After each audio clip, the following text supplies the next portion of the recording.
প্রথমে তোমাদের এতে ভিডিও দেখাবো, তারপরে ভিডিওটি সবচেয়ে ফানি কমেন্টগুলি পড়ে শোনাবো। ইভেন্টে যাওয়ার জন্য আমি তো রেড কালারের একটা ড্রেস পরে নিয়েছি। যাবো কিনা করতে করতে ডক্টরের কাছে পারমিশন দিচ্ছিল না, তারপরে বললাম যে যেতে হবে আমায়, তারপরে বললো তাহলে যেতে, ঠিক আছে। এই করে করে ফাইনালি যাচ্ছি। আর এই যে আউটফিটটা পরেছি, জানি না আমায় কেমন লাগছে, আগে থেকে হয়তো একটু রোগা লাগছে, বাট কোনো ব্যাপার না। মা আসো, মাও কিন্তু রেডি হয়ে গেছে। মায়ের এটা প্রথম ইউটিউব ইভেন্ট না মা? মায়ের চ্যানেলে কিন্তু অলমোস্ট 3 লাখ সাবস্ক্রাইবার হতে গেল।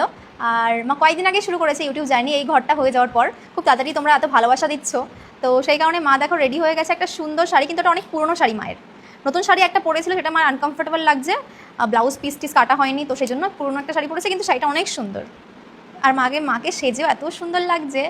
চুলটা এখনও করা হয়নি, ওটা গাড়িতে বসে করবো, কারণ আমাদের অনেকটা লেট হয়ে গেছে।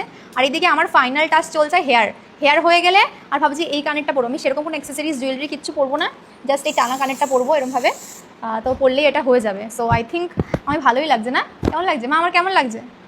ভালো লাগছে।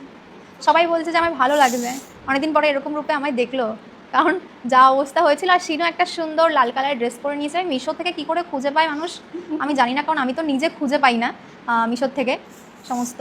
আর আমরা সমস্ত কিছু, আর আমার তো টাইম খাওয়া দাওয়া ওষুধ রয়েছে। সো মা কিন্তু সকালে উঠে রান্না করেছে আমার জন্য, টিফিন গাড়িতে করে ভাত ভরে গাড়িতে রেখে দিয়েছে, মানে জাস্ট আমরা খাওয়া দাওয়া করবো গাড়িতে বসে। আর কাকিমা আবার রান্না করেছে বললো না মা? কাকিমা আবার রুটি আর ঘুগনি।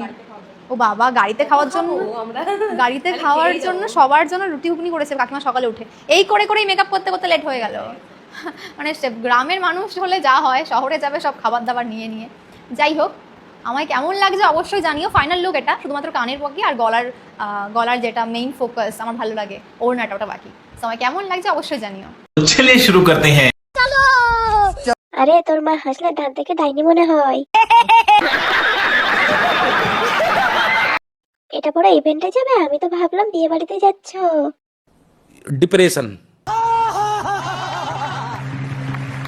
এটা হালকা সাজ বুঝি? আমি তো বিয়ে বাড়িতে এত সাজি না।